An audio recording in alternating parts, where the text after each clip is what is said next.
He'll get the girl 'cause he looks so fine. He's gonna win her every time. He knows he will. He's dressed to kill. He's a night owl. Move on. There's a heart of a night owl calling to belong. She's crying in the night. Be strong. Find the heart of the night owl falling. Stay up till dawn, until the night is gone.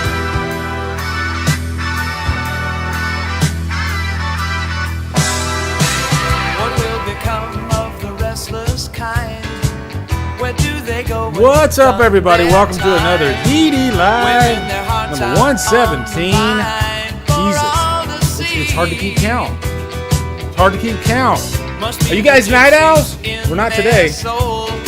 Today we're They have afternoon a owls. need to rock and roll. What a song. Always will. Always thought this song would be great in a horror movie. You know, an early 80s horror movie. Let's listen to it. Let's listen. Move on. There's a heart of a night owl calling to belong. She's crying in the night. Be strong. Find the heart of the night owl falling. Oh, God.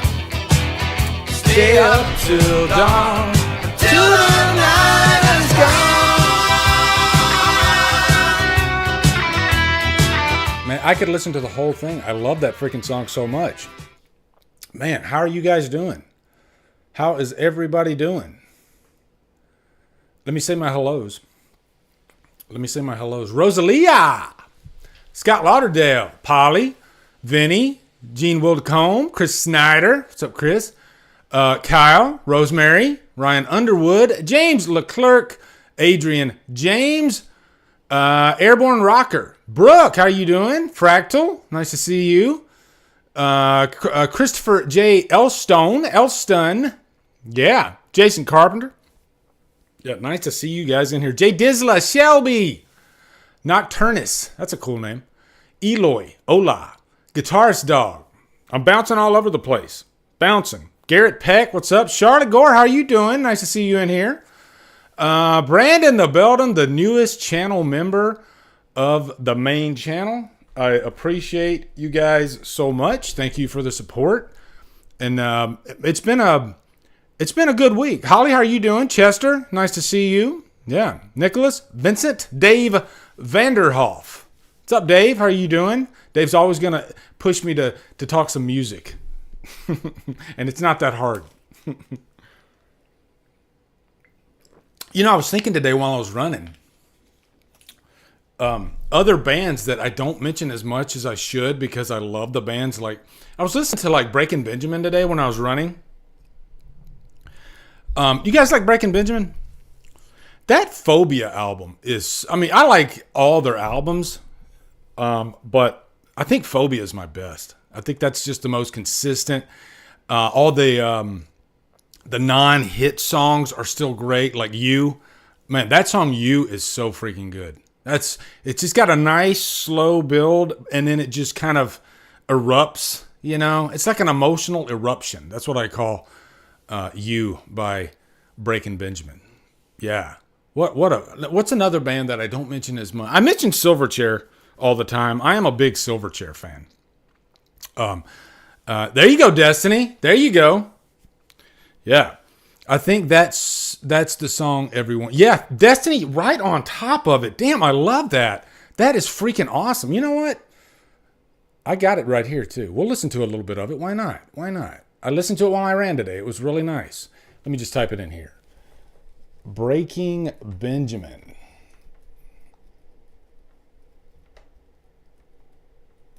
You. Yeah, here we go. You guys ready? Let's rock this shit. Hopefully this doesn't get the stream taken down, but we need this, guys. We need this. We need new music, right, guys? Good music. My hands are broken, and time is going on and on. Gotta get those hands on. forever. I need those lighters. I wish I had a lighter in here. So I got high. Man, his voice is amazing. Lived all that life that I Benjamin. taken all for granted. Here we go, guys. Get ready. Get ready. Promise me you'll try to leave it all behind. 'Cause I've elected This is what I need right here. lying to myself. Why have I gone I'm shaking. This is so good. live another lie?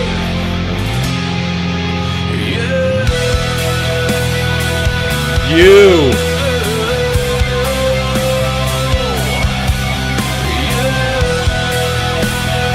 No, we gotta fast forward to when he belts it. Hold on. Yeah, here you go.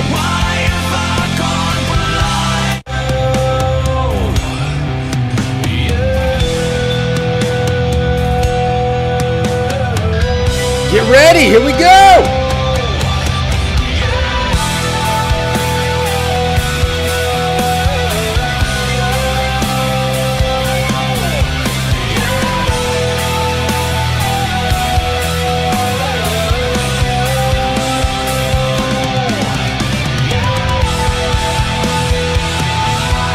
Oh my god, chill bumps, guys, like freaking chill bumps.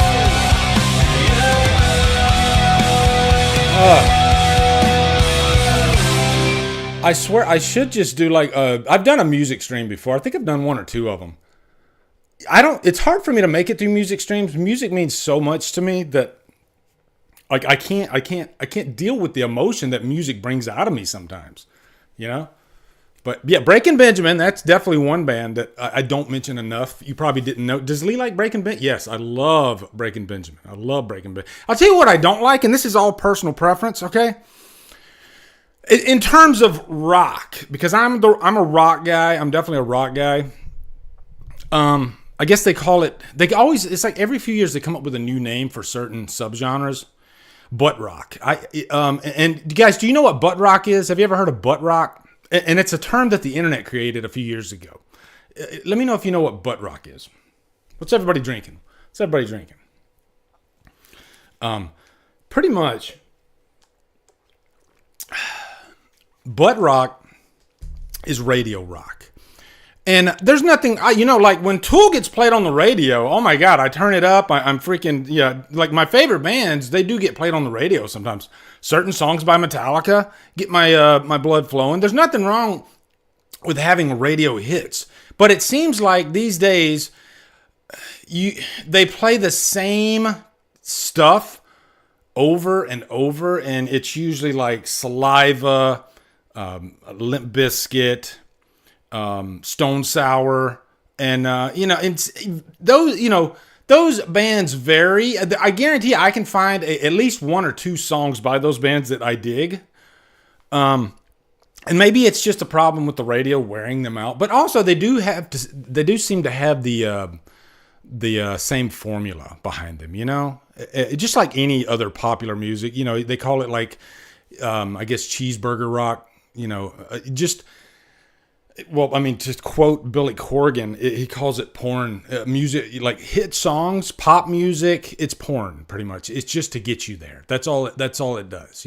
It's catchy, it's quick, and it's not like prog rock where there's more of a journey, right? And sometimes you want that quick fix, and sometimes you want to go on a journey. Now, somebody just asked me what my favorite album is.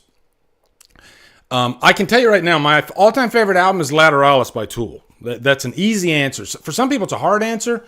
But for me, yeah, that's definitely an easy answer. But I will say, something that I just got into. Hold on. And I might have showed you guys this album recently. But Lamb Lies Down on Broadway, Genesis. I have been in a massive, like, early 70s Genesis, early to mid 70s Genesis. I call it the Peter Gabriel years. I swear, it's like, where's this stuff? This stuff came out when I was born.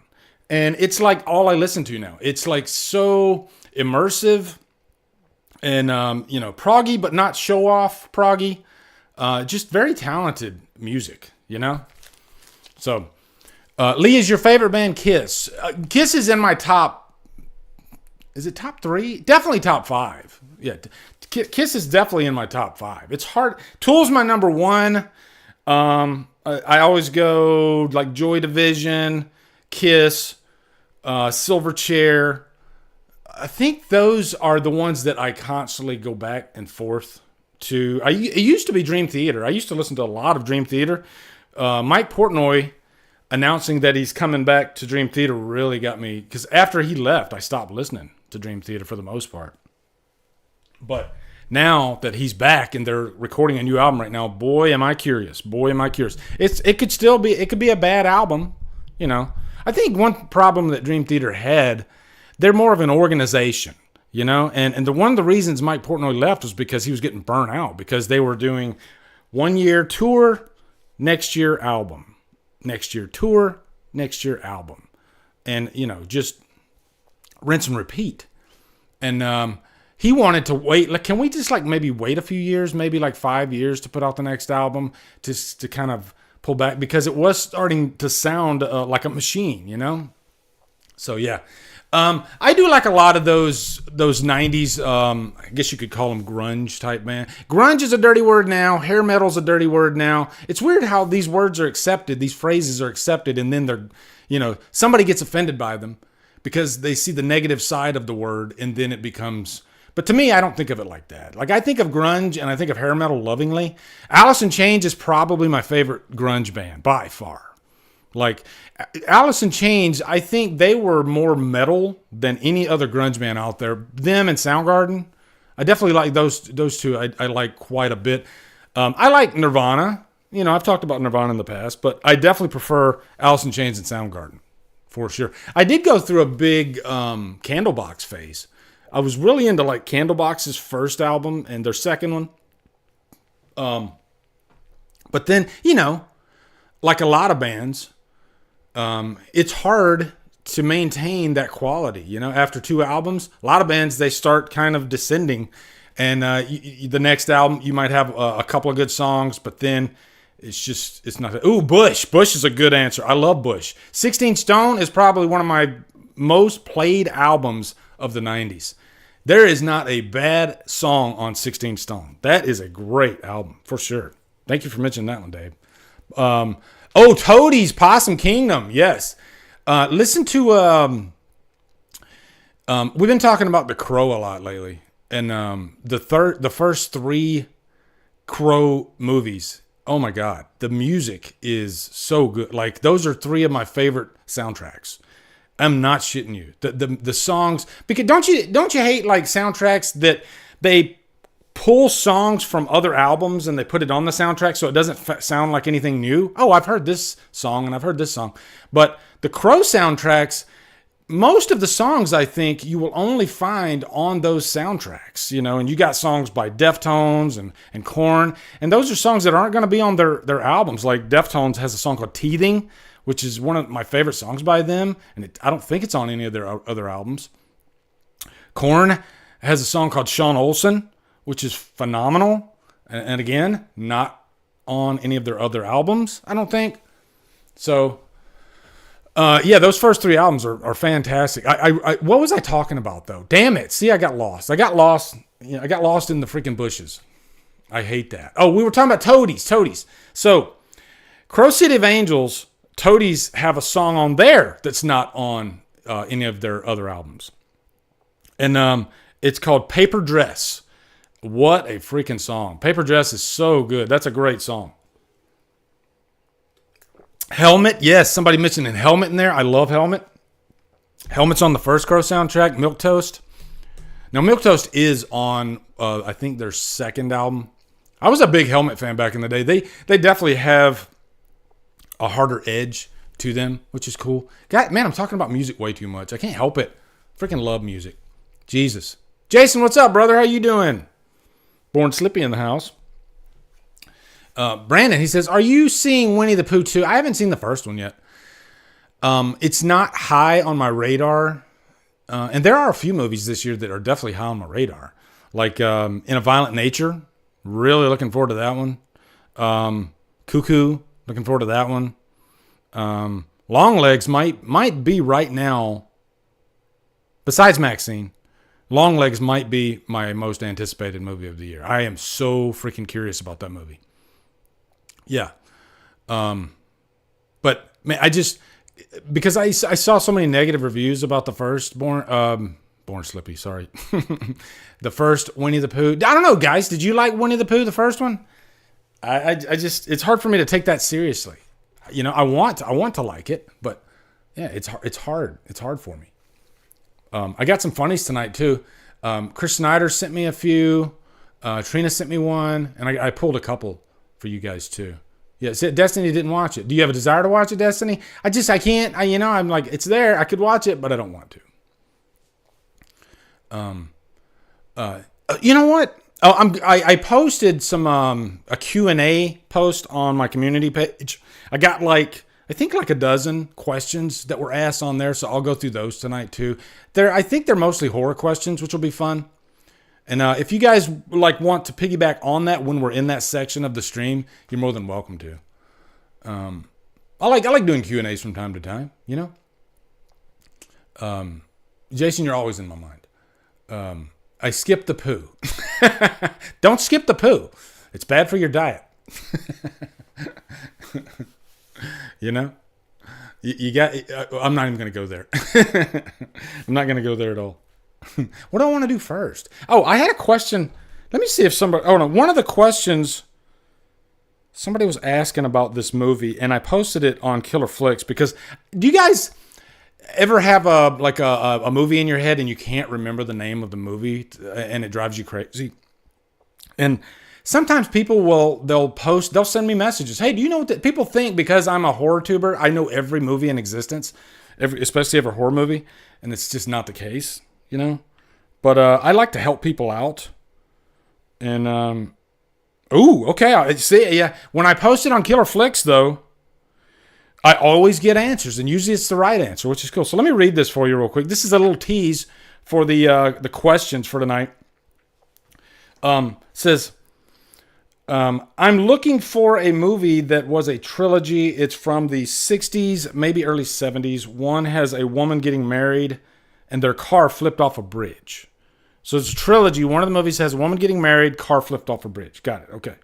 Her ghost is on the bridge, always asking for rides home. Immediately, I thought of Creepshow 2, but I don't think that's what they're talking about. And they're saying it's from the 60s, early 70s.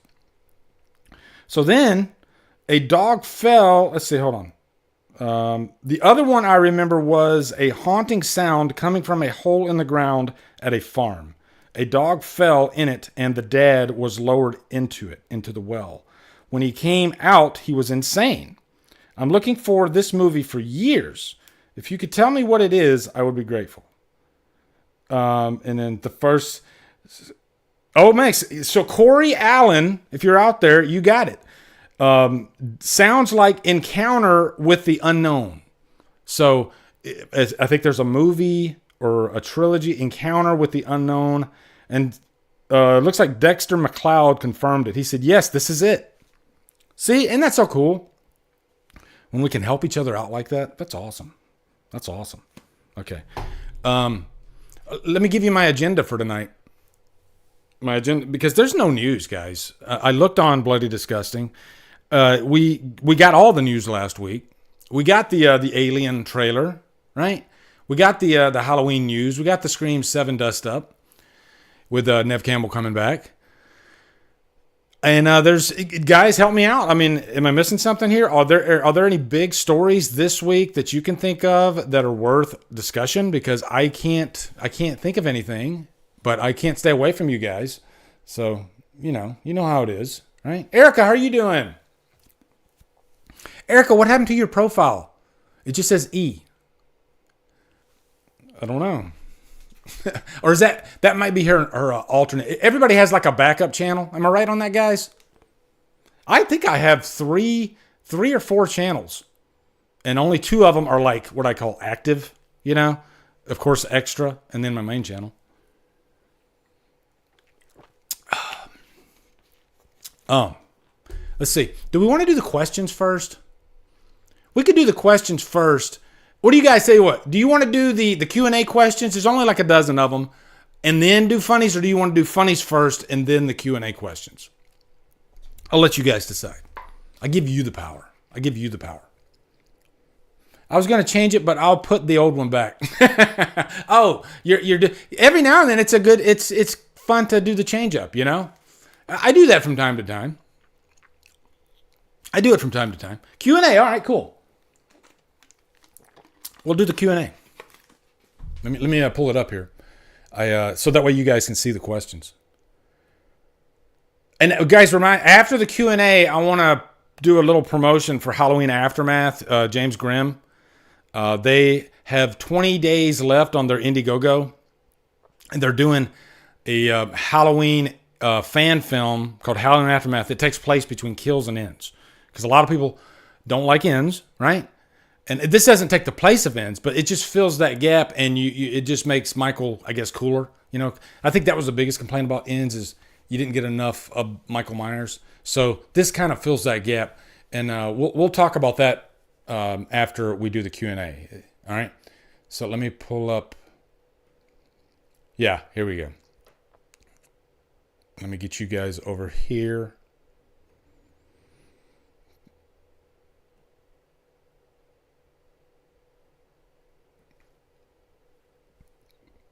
And I got to pull that up. Damn it, Jim. Okay. Yeah, here we go. And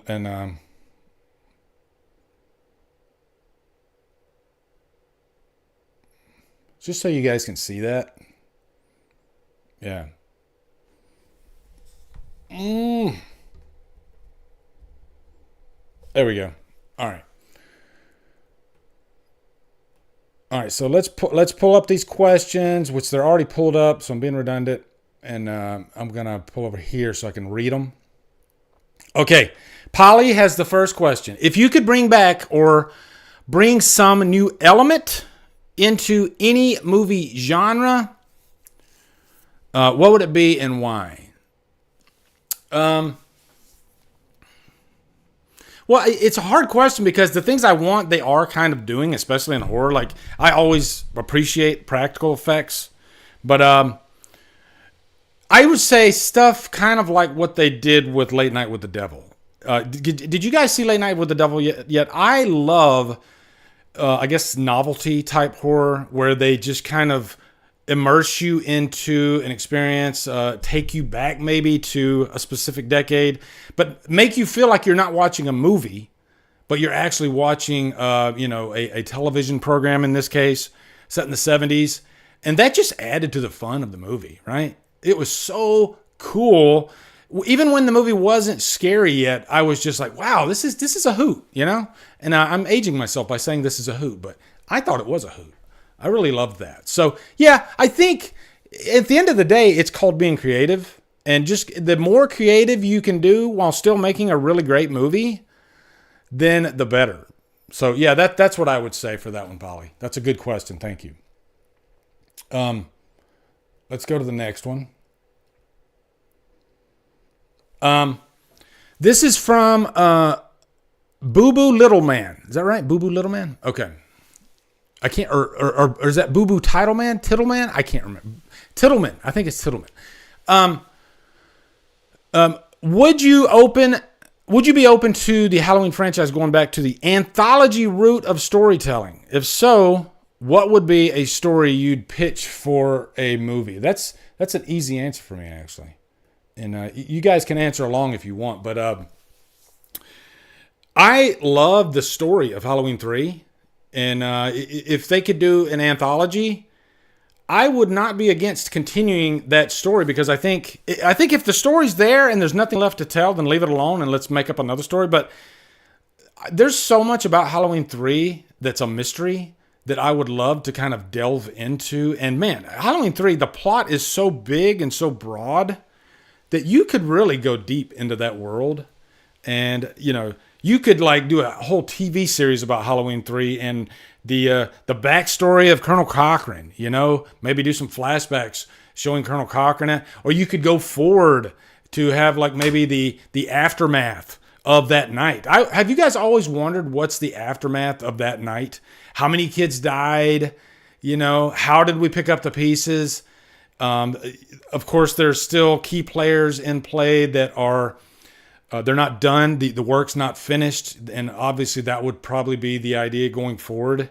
Would you guys prefer like a prequel or a sequel to Halloween 3? I think I'm more on the sequel side of things. I think just because I think there's a lot more they could do with it, you know? I think it would be a combination of things. A sequel, but you could go back and insert some little flashbacks in there, stuff about young Colonel Cochran maybe. How did we get here? Why did this whole thing happen?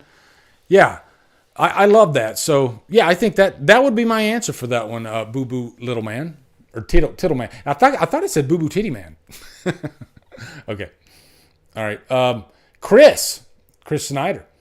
He says, we are in the legacy sequel area. Some people are liking them. Some people are tired of them. Where do you stand on them overall? And which movie that hasn't gotten a legacy sequel would you like to see one for? Chris, I actually did a little homework for this one. I liked your questions. Not that I don't like the other questions, but this one I think it got my wheels spinning. And I came up with 5 movies, and I'm going to cheat a little. I think a couple of them do have like a sort of a franchise, but I think there's more to tell in that story. Let me pull up my list here. You guys won't see it, but I'll entertain it. Here we go. Okay. So I'd say the first one would be The Burning. And I do hear people often mention The Burning as begging for a sequel. I think there's more to tell to that story. And plus, I just love the atmosphere of The Burning. I would be cool with the movie taking place back then, setting it in the 80s, and maybe setting it a couple of years after the first movie. Have any like sequels done that? Usually if they do like a requel movie and they go to the present day, like say 30, 40 years later, you know, instead of, hey, let's make a sequel that's actually feels like it came out 2 years after. You know, and I guess that goes back to being creative. I would love that. And The Burning is just a really cool movie. And I think you got to capitalize on the legend of the kills that The Burning has. I think it has some of the best slasher kills. So, you know, continue that idea of making the kills as even crazier, I guess, than the original one. But there was also like just a really creepy vibe to The Burning, which is nice. So, yeah. It'd be cool if like say they buried all the equipment, and this is just being silly, but what if they made a horror movie and then they buried all the equipment, right? And preserved it underground somewhere, maybe in like a bunker or something like that. And then somebody comes 40 years later and digs out that bunker, pulls out that equipment that's in pristine condition. And so when they film the movie, it looks exactly like the first movie, like say The Burning. I think that would be freaking awesome. Of course, they have different editing effects and whatnot that you can make it look like that anyway these days. So it's not like you have to do that. But I think that would just kind of adds to the authenticity of it. So, yeah. The first one would be The Burning. Halloween 4.2. Just because I really want that movie. That's for me, okay? That's not for you guys. I really want that Dwight H. Little Halloween 4.2 movie, like really bad. And I think the one thing that I want so bad about it is Rachel. I think Rachel Carruthers would be just, you know, it's cool. And I was talking about this last week and it sounded like I was being a little harsh on Danielle. And you know what? On the flip side of that, you know, God bless her for loving this franchise so much. And I do think it comes from a place of love. I don't think it's a place of greed or anything, you know? I think Danielle's doing fine financially. I think she just loves the franchise so much. And when you see the franchise that you were part of doing so well, you want to be a part of that, right? And so I can't blame her. And there are fans of Jamie Lloyd out there like me. But Ellie Cornell has been completely silent on this whole thing, which I find extremely interesting. You know, I could like clip this part out. Why haven't we heard from Ellie Cornell? Even Dwight H. Little stated, that Ellie's alive and well. And I think Dwight has had conversations with her in the past about coming back. I'm just guessing, but it sounds like it. Like, I think if Dwight wasn't sure, like, I'd like to do this, guys, but I don't know if we can get Ellie back. I think he would probably mention that, right? Don't you think? So, I don't know. I think Ellie Cornell is playing it smart, too. I really think she is. Because I think if you had both of them saying, give me the movie, then I think it would get, like, too much. Because it's already too much with how much Danielle's, sticking her nose out for it. Again, God bless her. God bless her. She wants that movie so bad. But Ellie Cornell she's handling this perfectly, I think. Next one, I'll say something newer, Dark Harvest. Just because the ending, and I'm not going to spoil it, but as soon as I saw that ending, I was like, give me a sequel to that, please. They set it right up for... they did some nice world building in that movie, and they set it right up for a great sequel to happen. That's a property that kind of begs for a franchise, really. I mean, you could make movie after movie with different characters just based on the idea of Dark Harvest. And it was one of my favorite movies of last year. So I think that would be really fun, actually. Next one, number 4, You're Next. I think You're Next is so beloved by everyone. I rarely ever, and I can't think of any right now, have run across anybody that said they didn't like You're Next. Okay? And sure enough, somebody in the chat's going to tell me they don't like it. But it's just a crowd pleaser of a movie. And it has a nice little twist angle about it. It's unique in that the final girl is pretty much like Rambo, the female Rambo. And it's got 3 killers. It's got this infectious song.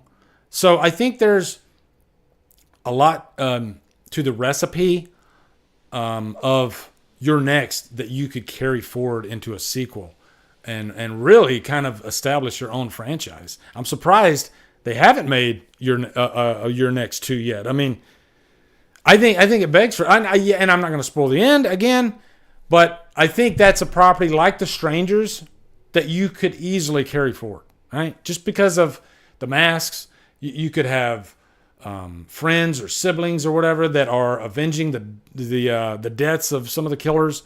Yeah, I think it could be cool. Ready or Not is a good example. Whoever said Ready or Not, yeah, that's definitely a good choice that I did not put on here, but I am for that. By the way, guys, are you guys excited for Abigail? That trailer looks infectious. That trailer looks really fun. It looks like it's going to have that great horror comedy vibe that Ready or Not had. It looks fun. So, and here's my last one, and I guarantee you guys are not going to expect this, okay? I always like to throw a zinger in there, a doozy. A movie that I think would be that begs for a sequel. You ready for this? It's not what you think. Even when I say it, you're going to be thinking one thing. I'm not talking about that, okay? You ready? Trick or Treat. Nah, not Trick or Treat 2009. Trick or Treat 1986. I think we need a modern day version of that.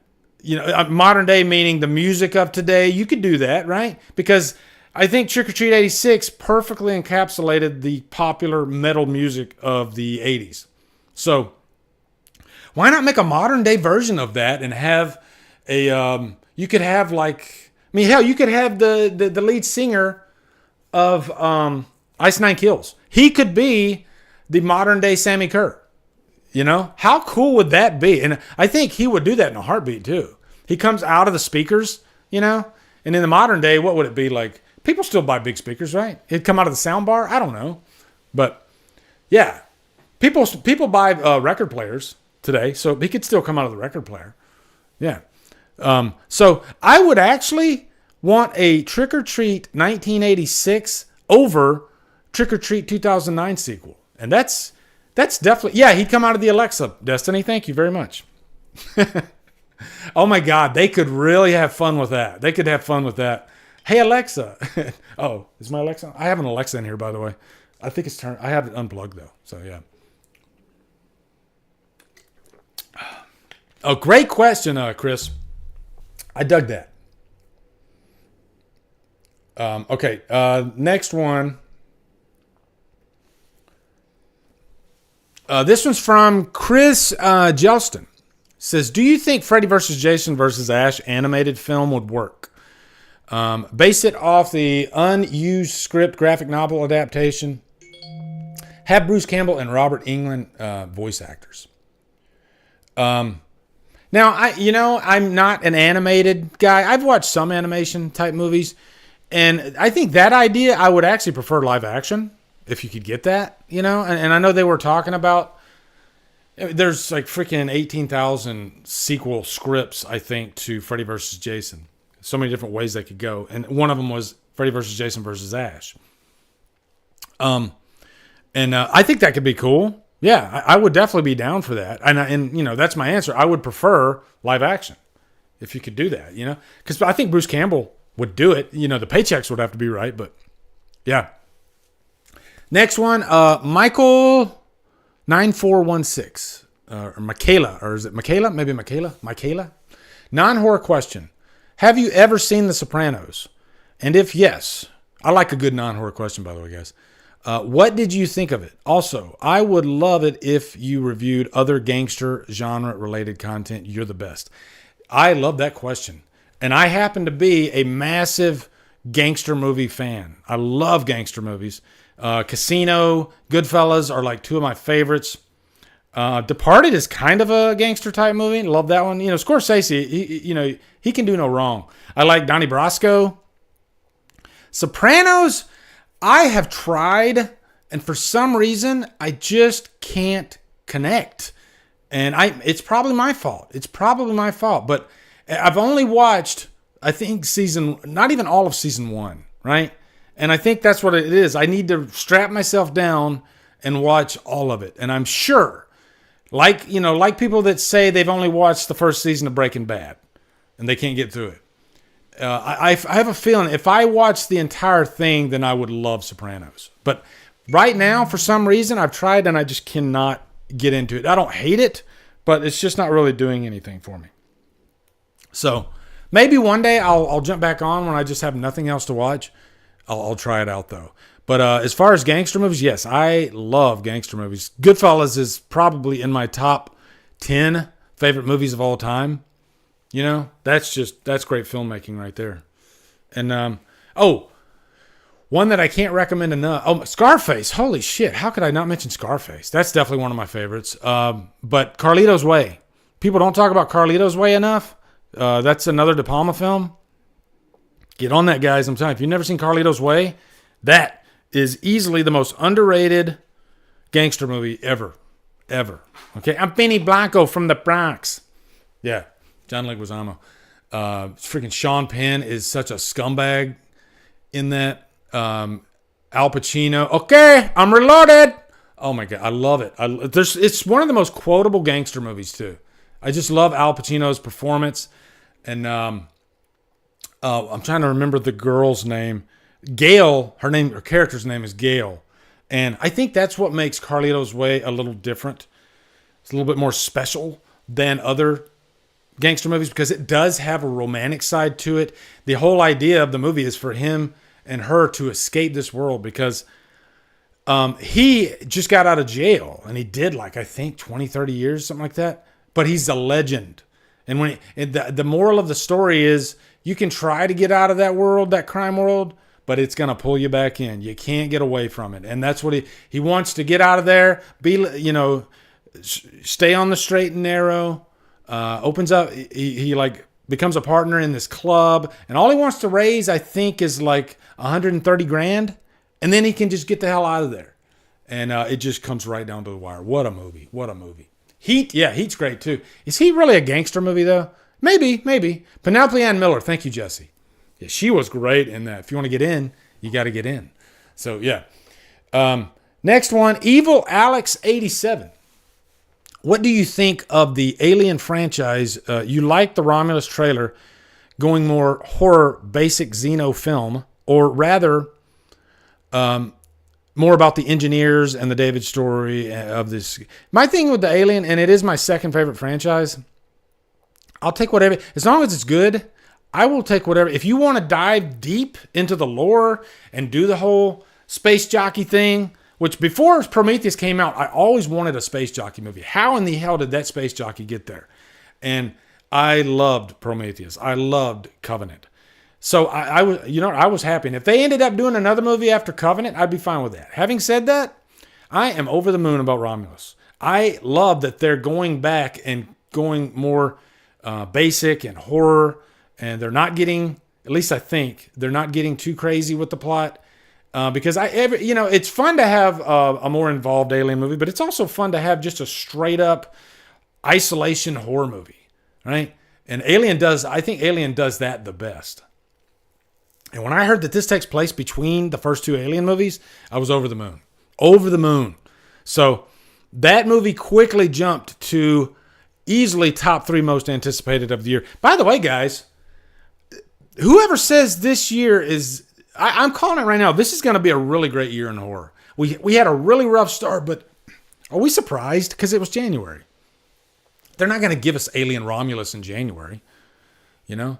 They start, and you know what? For what they started us off with, I pretty much gave those movies like a 3, 2.5 out of 5, 3 out of 5. It didn't waste my time, but they were easily forgettable. Okay? Easily forgettable. But now I think we're all, hell, this last weekend, guys, we had Immaculate. We had Late Night with the Devil. Both those movies I rated one of them 4.5 out of 5, and I rated Immaculate 5 out of 5. Have you guys seen Immaculate yet? If I could, both of them, I can't recommend both enough, but oh my God, guys, Immaculate. I love going into a movie thinking it's going to be one thing and just being completely surprised and completely floored. And Immaculate, man, I still need to do a spoiler review because that movie begs for a spoiler review. So maybe I'll record that tonight because, man, where that movie goes is irresistible. And I like horror movies that push buttons. You know, I've already seen complaints online about the movie from people that have seen it that, they took it personal. And, that's what we do in horror, right, guys, though? They don't know that. Outsiders don't know what we do in horror. We like to push your buttons. We like to piss you off. You know? That's what's great about horror. It challenges your thoughts. And I guarantee you, and I'm not going to spoil it, even if you disagree with what happens at the end of Immaculate, you don't fully disagree because of the way it plays out. That's all I'll say. And I tell you, if I come out of a movie that's good and I don't necessarily agree with some of the things that movie did, I think that's even better. I don't know what it is. I love that about movies. If they can challenge me and make me go, oh my God, what? I really don't like that they did that. You know, it challenges my own beliefs. I need to know more. You know, it's like that meme. I'm offended. Go on. You know, it's one of those type deals. I love when movies do that. Some people, they have a line. They don't, you can't cross that line in your movie. And they're offended and they can never watch it again. But one thing I've noticed about me, guys, is I just don't get offended. I really don't, I don't. I can't help it. I wish I could. Sometimes I wish I could get offended. I mean, of course, if somebody's attacking your family, stuff like that, if it's personal, yeah, there's things that are going to offend me. But when it's pop culture, when it's belief systems, all that shit, I don't care. Believe what you want to believe. If you're for or you're against something, I'm not going to be offended by it. I don't hold it that near and dear, right? And I like it when movies push those buttons. Push those damn buttons, okay? I like it. I love it. Damn it. I want to do a fucking backflip. Jesus. Okay. Push my button. I love it. All right. Next one. Okay. Here we go. This is Andy Stewart. He says, I'm looking for a movie. Okay, we answered that one. We found the movie. Okay, next one, Beth. She sends a question. Best sidekicks in horror. I did a little homework on this one too because I like the subject. I really like that subject. So let me pull up I think I did five sidekicks that I really like, okay? And guys, let me know right now.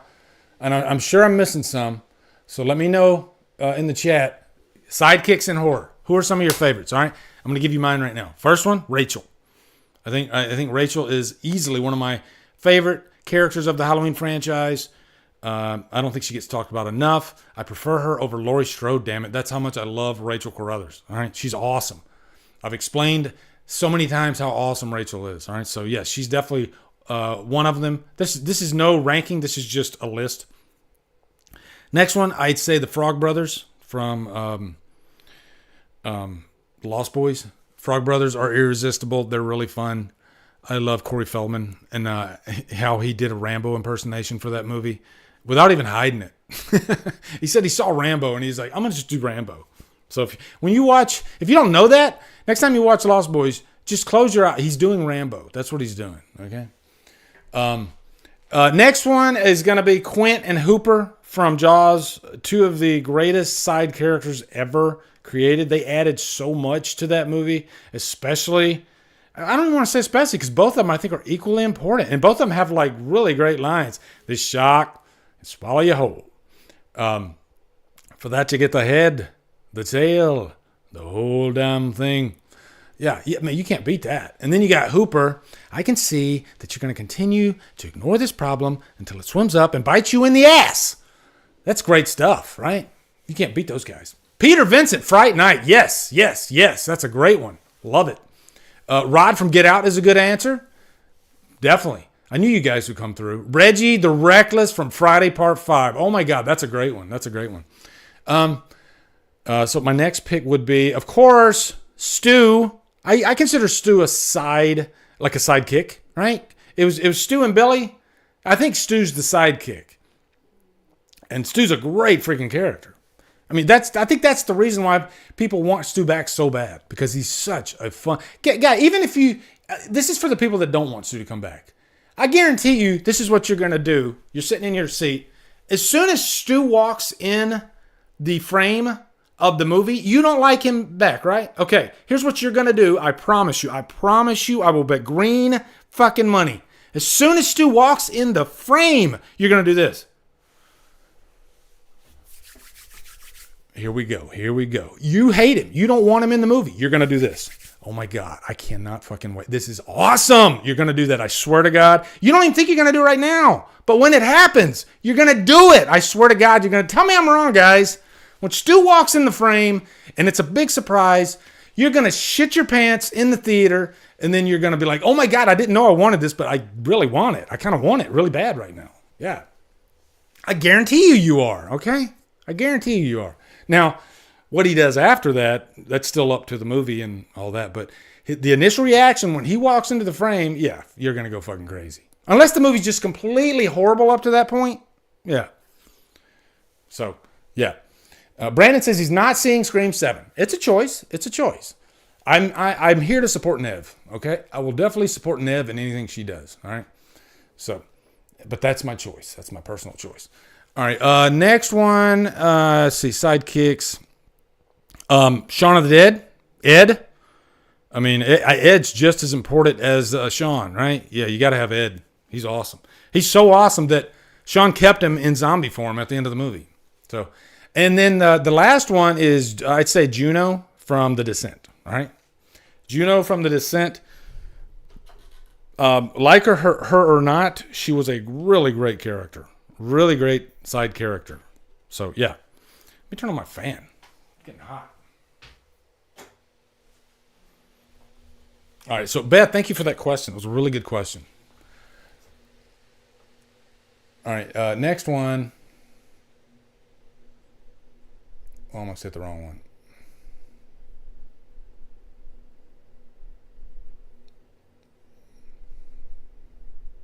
There it is.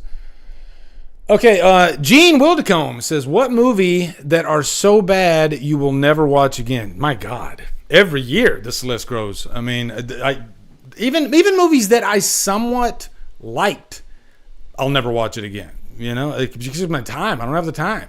So if I'm going to watch a movie that I've seen before, it better be a damn good movie. And, you know, just the most recent examples.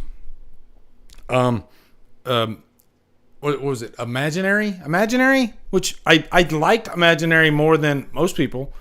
I gave it a 3 out of 5. I liked what they did in the second half. I thought it was interesting. But will I ever watch it again? Hell no. You know, and movies like Night Swim. I mean, there's so many. God, that list could go on forever. And, you know, part of it has to do with what I do. And I don't, you know, before I started YouTube, guys, I watched movies all the time. But now, because I have YouTube and a full-time job, and I don't get to watch as much as I'd like. So, yeah, I guess the default answer to that is you better be a damn good movie, you know, or a movie that I just really, really, really want to see. Because there's some bad, like, cheeseburger movies that, like Sleepaway Camp 3. I still had a blast watching that. So, two more. Brandon the Belgium, he says, where do you personally stand on some of your close friends, not naming names, watching certain movies that have been around for years that people grew up with, but these friends are watching them for the first time? Sorry, that's a mouthful.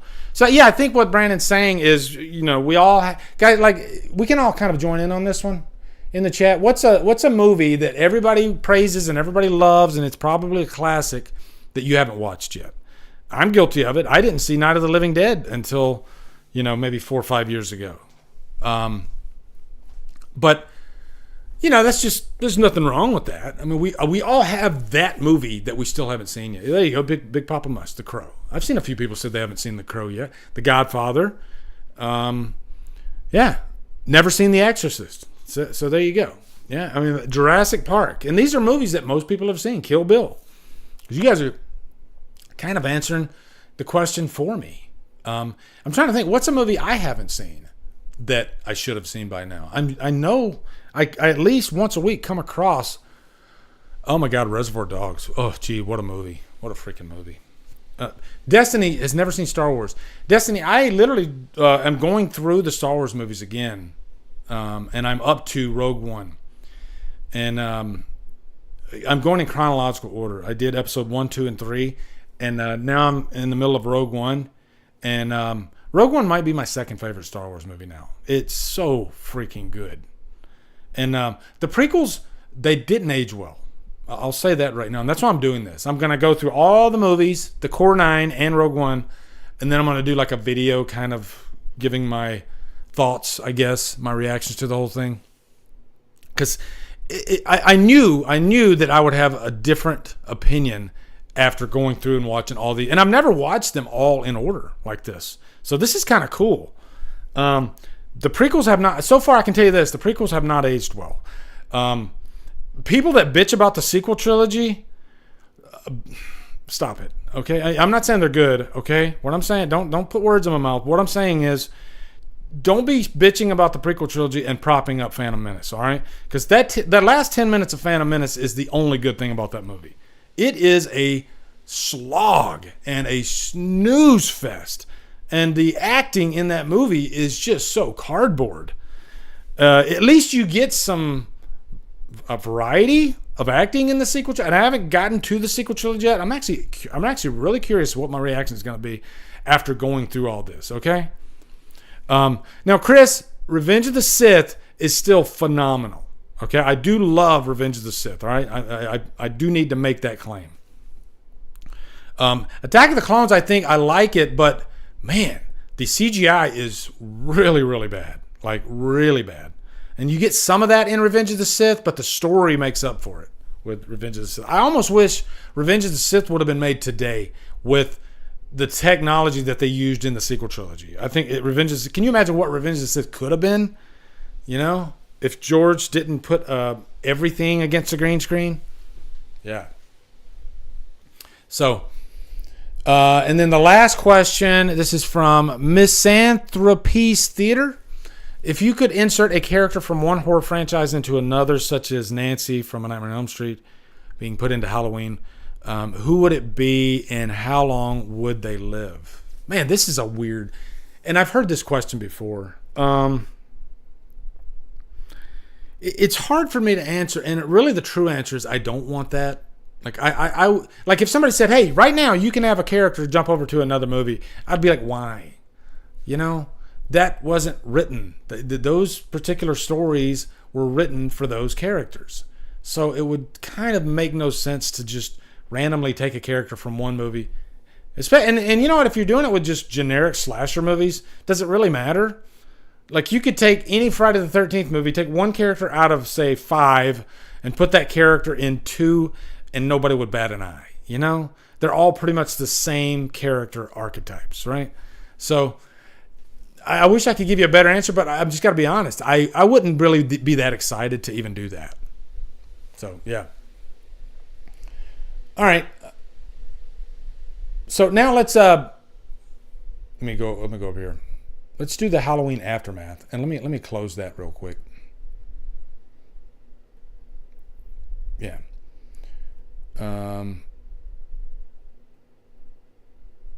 Yeah, let me open. Damn it, I shouldn't have closed that. Let me pull up Halloween Aftermath. Damn it. Indiegogo. There it is right there. Now, I did pre-watch this, and there's a little section I definitely wanted to let you guys see. What am I doing? All right, here we go. So let me go back over here.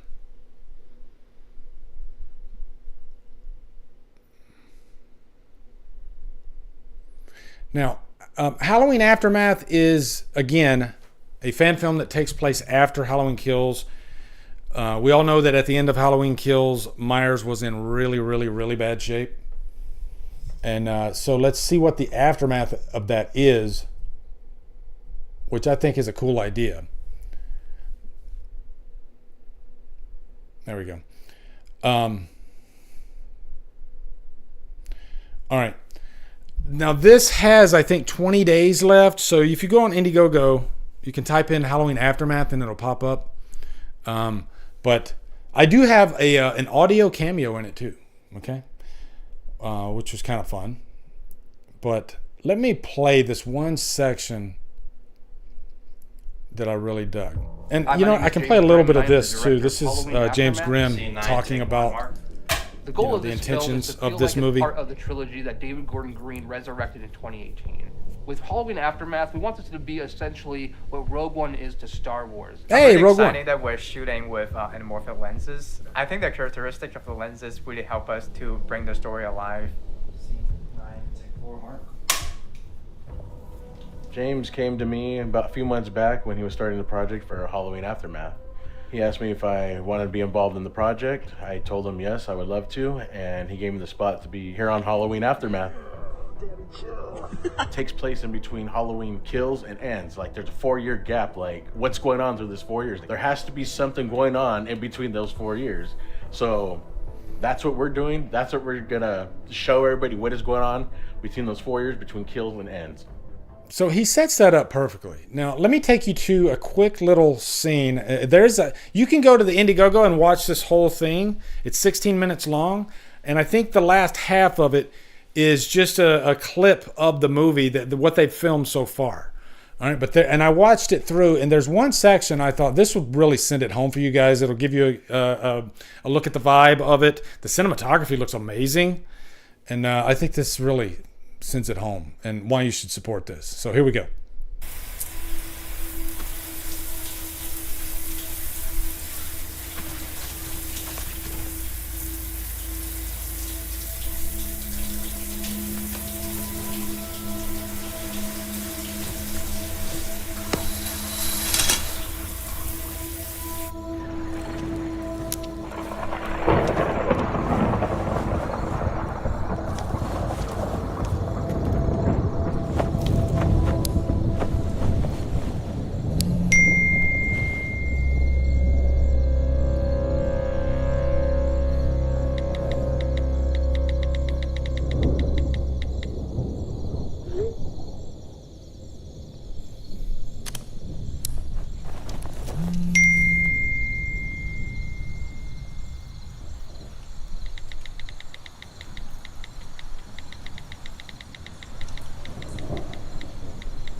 I already don't like this guy for the click sound in the phone.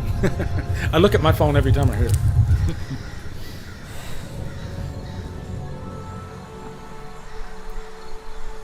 Mega Cat, what's up, man?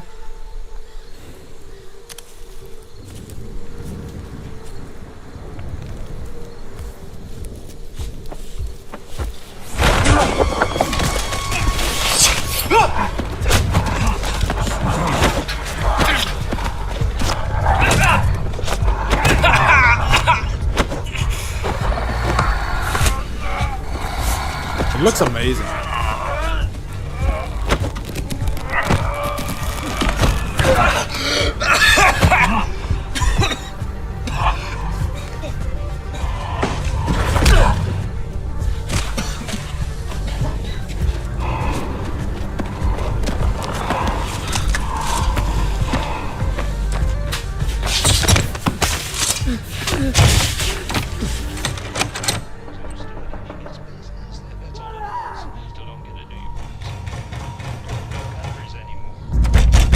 That sucks.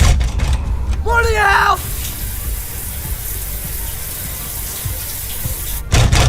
Morty! Morty! It was in that moment. Morty! He knew he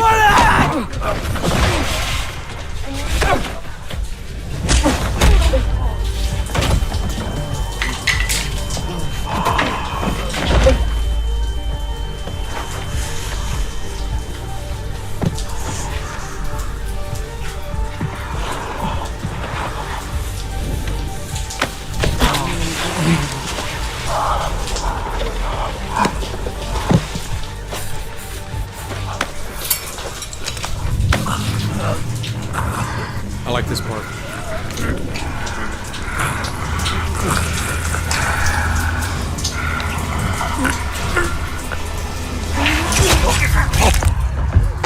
Now we're establishing why he's got that limp. Help! Help!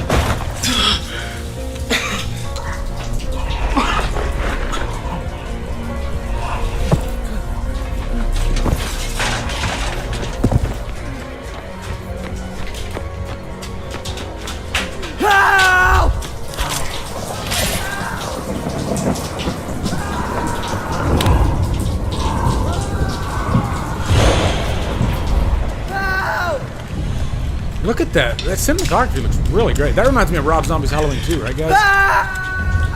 Look at that. That looks amazing.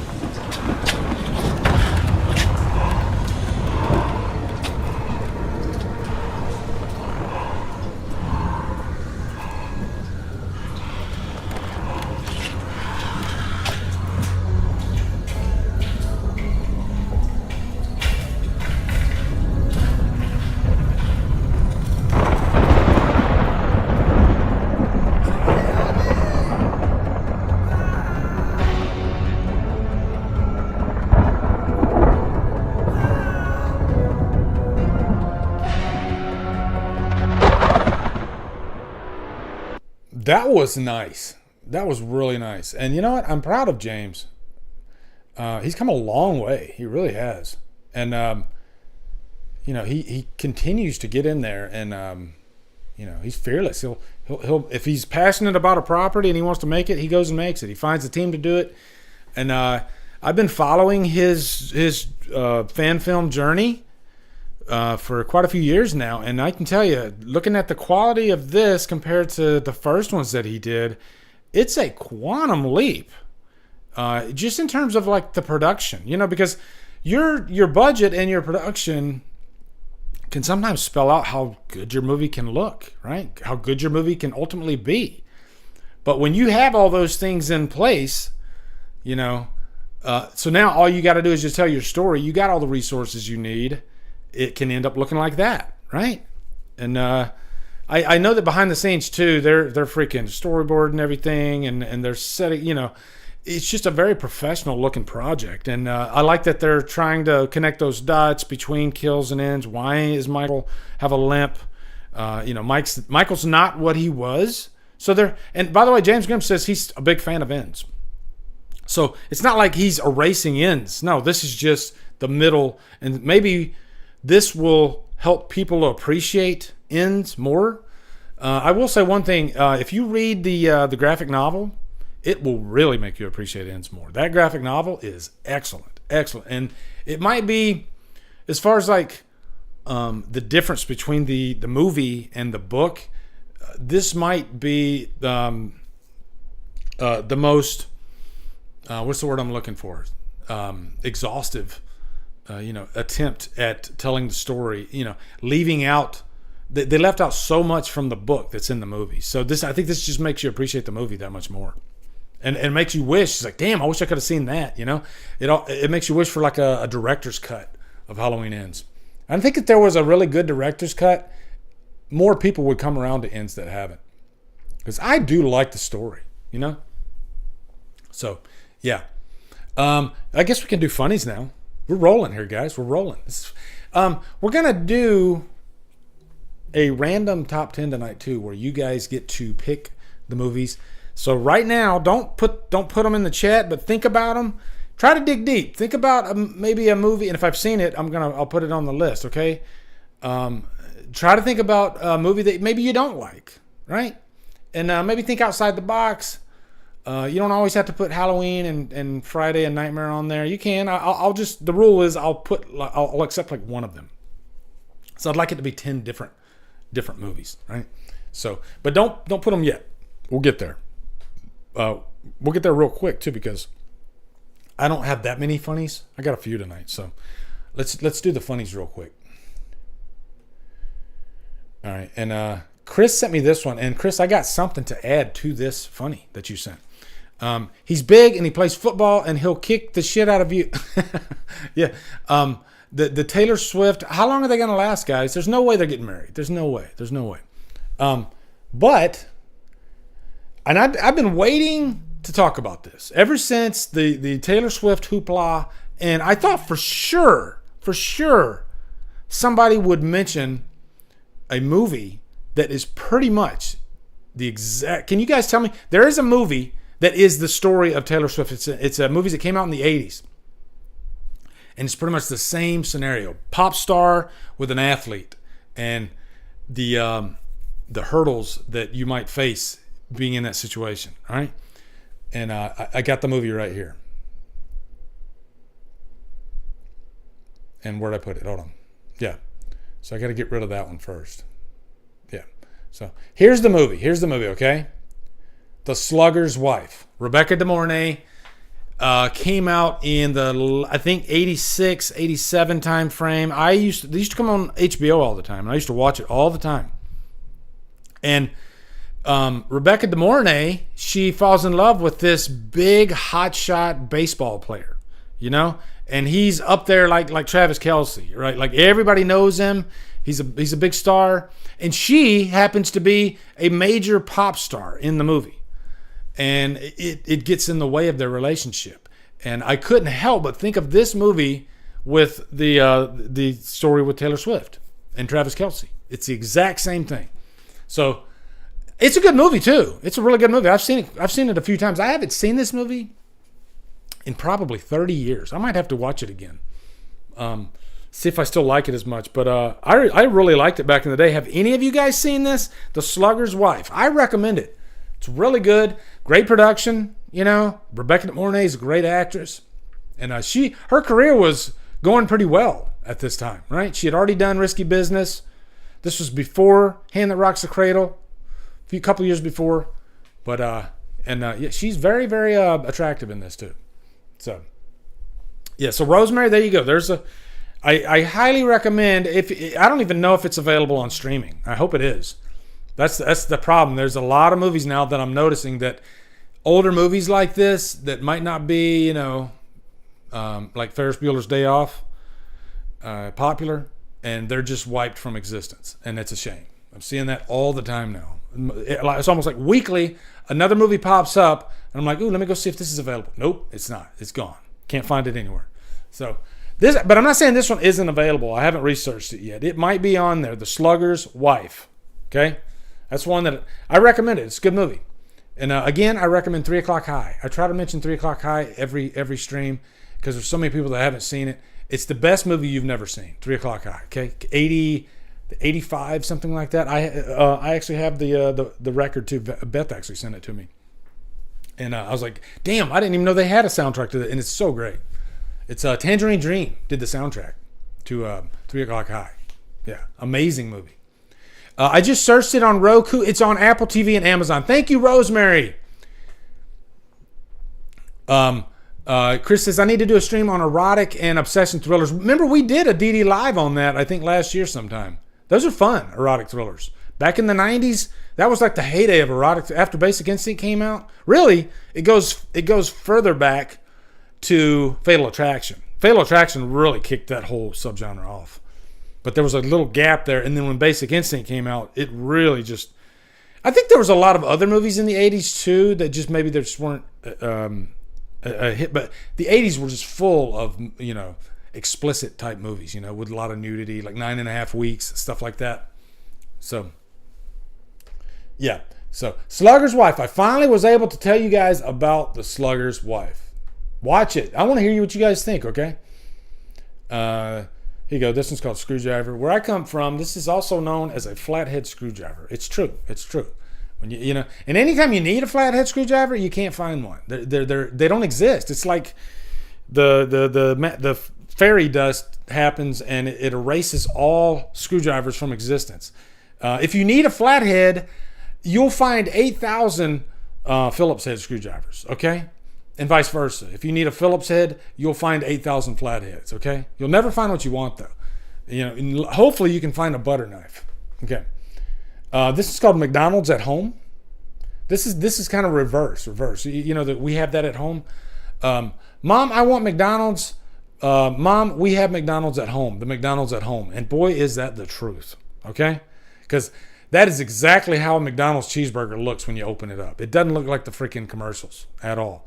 And a cheeseburger made from home can look like that. Okay, it can look like that. When you go to like places like Chili's, they have really good cheeseburgers. Those like what do you call them? Like bar and grills. Bar and grills, I think, have the best cheeseburgers. Other than the ones you make at home, of course, right? McDonald's, it's just a certain flavor, right? Destiny says both available for rent. So 3 o'clock high, guys. I'm telling you, you will thank me. I'm giving you a guarantee. 3 o'clock high is the idea of the. Remember, guys, when you were in high school and two guys they planned on duking it out at the end of the day, right? It's a universal theme. The big fight at the end of the day. This whole movie centers around that, and the big fight. It's like two. The nerd of the school who would easily get his ass kicked against the most dangerous Terminator son of a bitch that you could possibly imagine. If you touch him, he will kill you. It's so freaking entertaining. It's so good. It's so good. They couldn't have cast a better guy to be Buddy Revell, the quote unquote evil guy. Oh my God. It's a great 80s comedy. It should have been it should have been a massive hit. How this movie wasn't a massive hit, like just one of the guys should have been freaking massive, but for some reason it wasn't. It's crazy to me. All right, but that's movies. I guess it's marketing. Maybe that's what it is. That's just important. How important marketing is, because a lot of times if it falls in the forest and you're not there, you can't see it. Okay, I'm sounding like George Bush. You can't get fooled again. If a tree falls in the forest and nobody's around, will you hear the tree? Damn it, that's what I was trying to say. Charlotte, I used to work at McDonald's too. I worked there for like 6 months. I couldn't stand it. Couldn't take it anymore. So had that shit for free. Yeah, they would, back when I worked there, and this was back in I think it was the late 80s.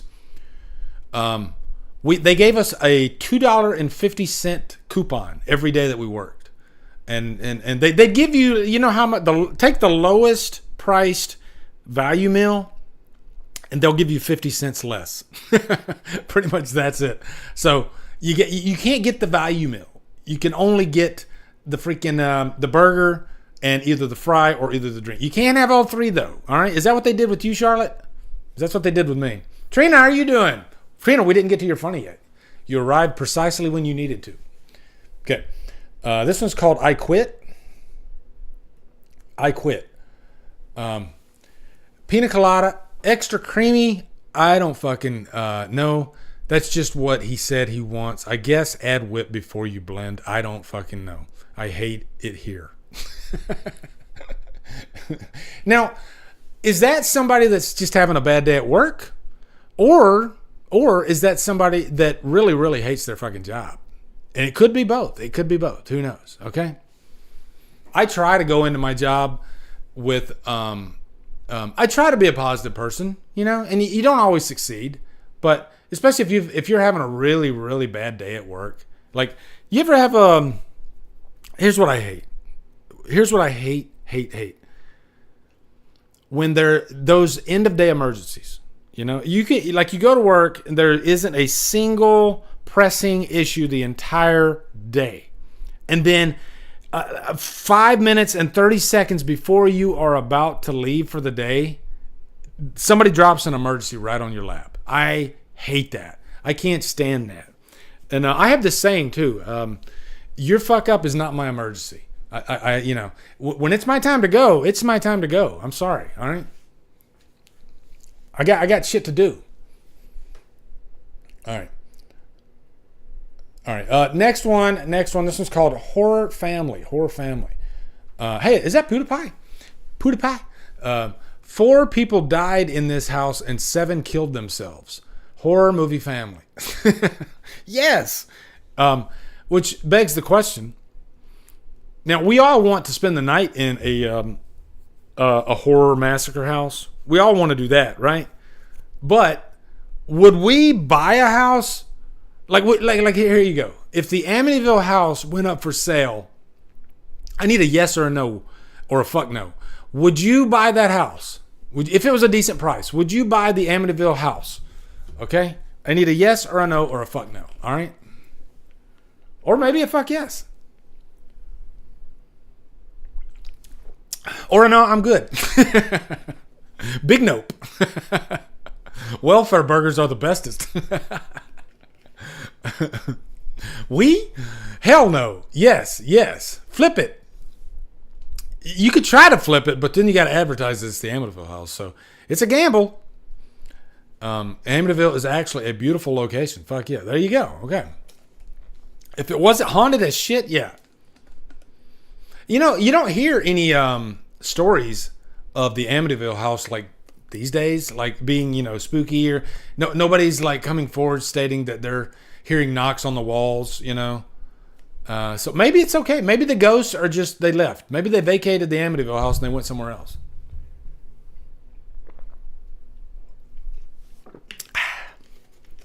All right, we got to move. Here we go. Next one.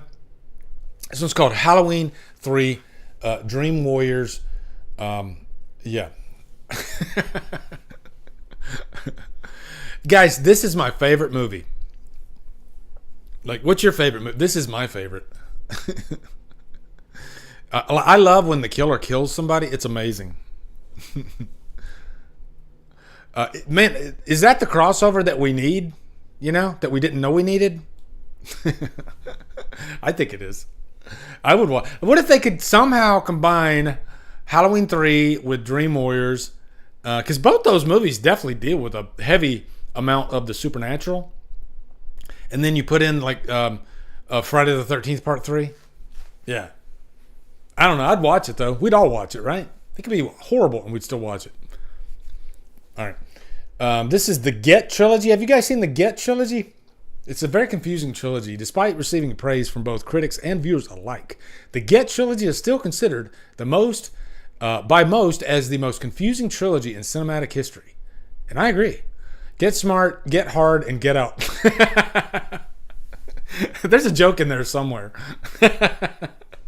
Get Smart, Get Hard, and Get Out. They're not wrong. You know, in some cases. After you get hard, you might want to get it. I don't know. Okay, I'm going too far with that joke. That's funny though. Okay.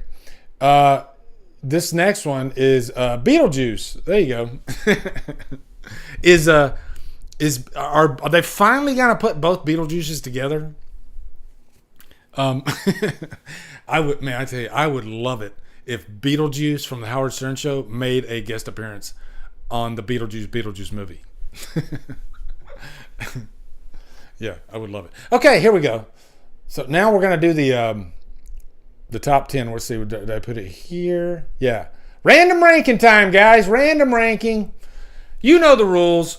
You pick the movie, okay? The first 10 movies that I've seen, and it can only be one movie from like a franchise. All right. So okay, here we go. Founders Day. Reticent Robbie is not wasting any time. Founders Day.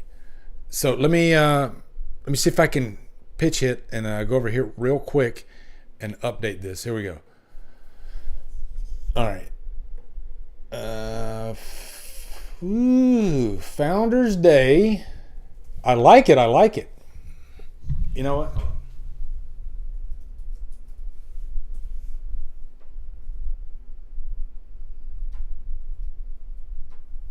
Okay, let's see what else we got. We got Evil Dead 2013, Prey and Fresh.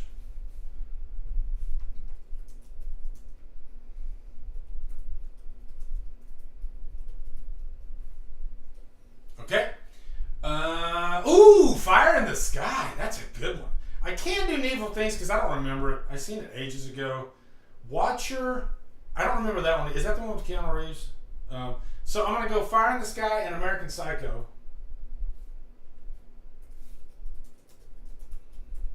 Oh, this is going to be a good one. So we got 1, 2, 3, 4, 5, 6. So we need 4 more. 4 more, guys. Alone. That's a good one. So we'll go Alone, Demons, Pieces. Holy shit. We got a really good one here. Hold on. Let me write these down.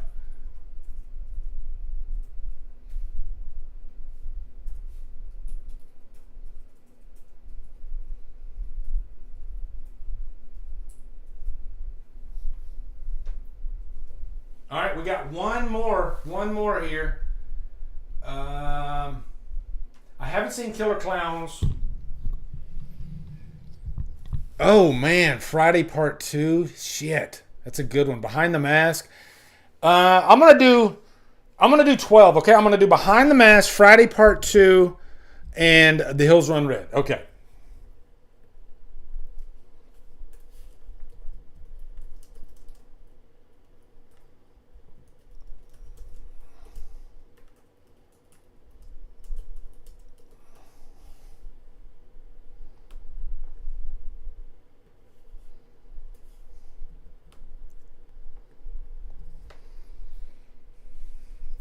Just getting everything situated here. Hold on.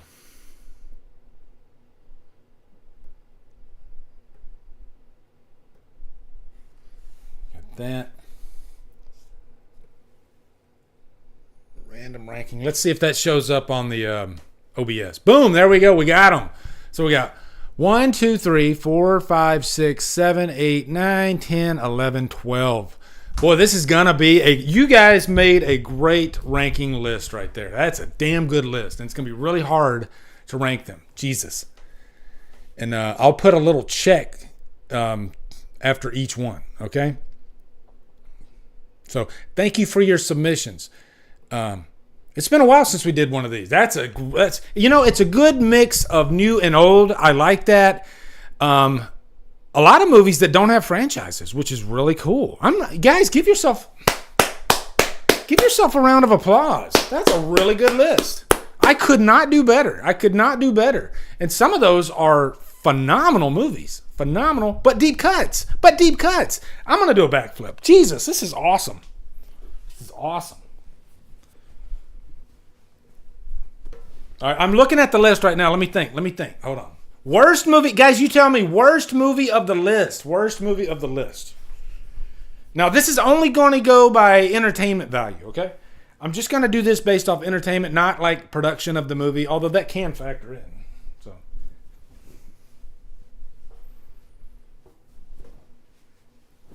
All right.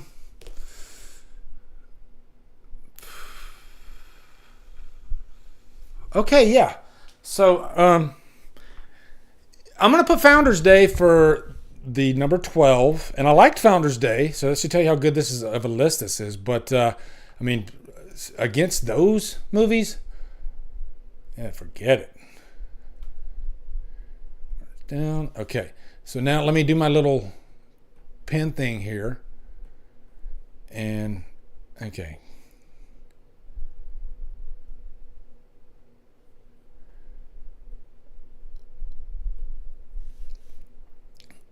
All right, so Founders Day has a check, and I don't really need to. Some of them I'll expound, and some of them I'm sure you're gonna like agree with me.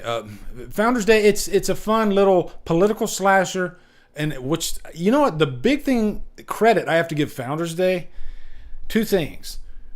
In a current political climate these days, where people get offended, you know, because there's two sides of the argument these days on everything, this movie pulled off the daring task of not, you know, picking a side, right? In a political slasher, they didn't pick a side. They based it around characters that are equally crazy, which might be true anyway. And I dug the final act in this movie. It really, you know what? I like a final act that just goes freaking bonkers crazy. And I liked that about this movie. So, yeah. All right. So let me see what you guys said. This is why I need another monitor. Okay?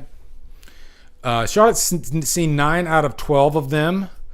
I've only screened 7 of these. So, yeah, and that's one of the things, too, is this gives you guys recommendations, and I'll tell you if these movies are great or not. And I would recommend Founders Day, if I'm being honest. I think that's a pretty solid movie.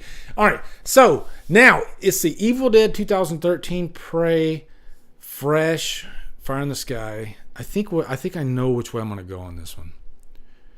You know what? I think I'm going to go Alone for the next one. Let me see. And Alone is, and just because I haven't watched it since, but I really liked the isolation factor in this. I think it is a movie that you might be, you know, it's one of those movies that begs to be picked apart. You know, would she or wouldn't she do this? This would never happen. People always do that in these movies. And the truth is, when you're under the gun, sometimes you can't think straight and you might make really bad decisions. So, but this is another one I really love the ending of the movie, though. The ending of the movie, I think, really saved it. And it definitely kept my attention the whole way. So, yeah. So that's your number 11. So now we're in the top 10. Now top 10. Let's see what you guys said. I need to see what you guys say too, though. Alone is a pretty tight thriller. It is. American Psycho is not a good one for me. What? Are you kidding me, Nicholas? Wes Craven presents They I never hear anyone talk about. Wes Craven presents They I never... Kyle, I'm not understanding which one you're talking about there. Alone was good. Never seen Alone. Okay. So, all right, let's do the next one. Okay. Out of that list, I'm going to go... Ooh, this is tough. It's either Fresh... You know what? I'm going to go Behind the Mask. It's going to be close from here on out. It's going to be really close from here on out.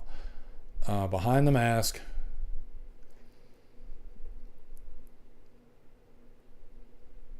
Control E. So I should just do that. Control E.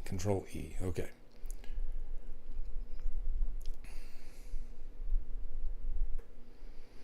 Yeah, Behind the Mask is really fun. It's so unique. It feels like a found footage type slasher. It definitely pays homage to the slasher genre, you know. And you got this like journalist, and I'm trying to remember. Does she know that he's I don't think she knows that he's a serial killer. Does she? I can't remember. It's been a while since I watched it. Jason, what's up? Sinister Cinema Reviews. Jason, it's so random. This is what this is. Look at the top, Jason. It says random ranking. What I do, Jason, is I let my audience pick the movies.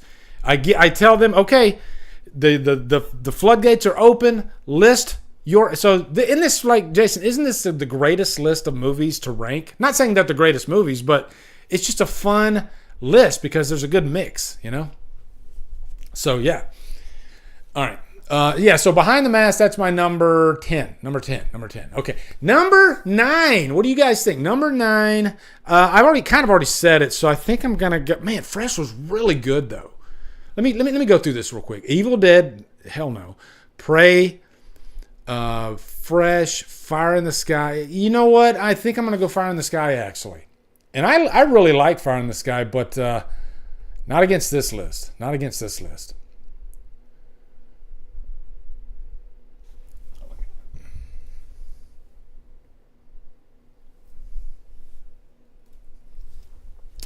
All right, Fire in the Sky. I saw Fire in the Sky in the theater, guys. And it was quite the experience. Quite the experience. I tell you, this might be one of the... If you want your, like, Alien... and this is based on a true story, and I believe they did a lie detector test on all these guys, and they passed the test.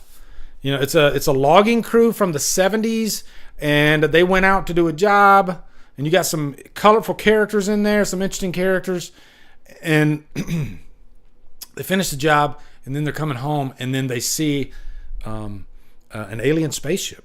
And then one of the guys, he goes towards the spaceship, and the spaceship sucks him up into the spaceship. And then you get to see later on in the movie what he goes through. And again, based on a true story, and highly recommend Fire in the Sky. It is, I tell you right now too, I will say this, out of all these movies, Fire in the Sky might be the scariest, or in the top 3 scariest movie on this list. It's got some freaky ass shit in it, right? Liana, how are you doing? Nice to see you. I love the OG Evil Dead and never saw the remakes. Looks like I need to get on that. Yes, you do. The Evil Dead remake, Liana, is one of the best remakes out there. Bar none. It's far better than the Friday the 13th remake. Okay. That means nothing. Okay. All right. So we're down to number 8. I think we're number 8. Right, guys? So we got Evil Dead, Prey, Fresh. Man, this is a stacked list. American Psycho, Demons, Pieces. Fuck. Friday Part 2, Hills Run Red. Jesus. I can't handle this list. It's too stacked. It's too stacked. What do you say, guys? What do you say? Oh, man. I'm going to go... Wow. I can throw a dart, pretty much. I'm going to go... this hurts. This really hurts. You know what? I'm going to go Hills Run Red. And you know what? I'm glad somebody recommended this movie for the list. And thank you guys for such a stellar freaking list.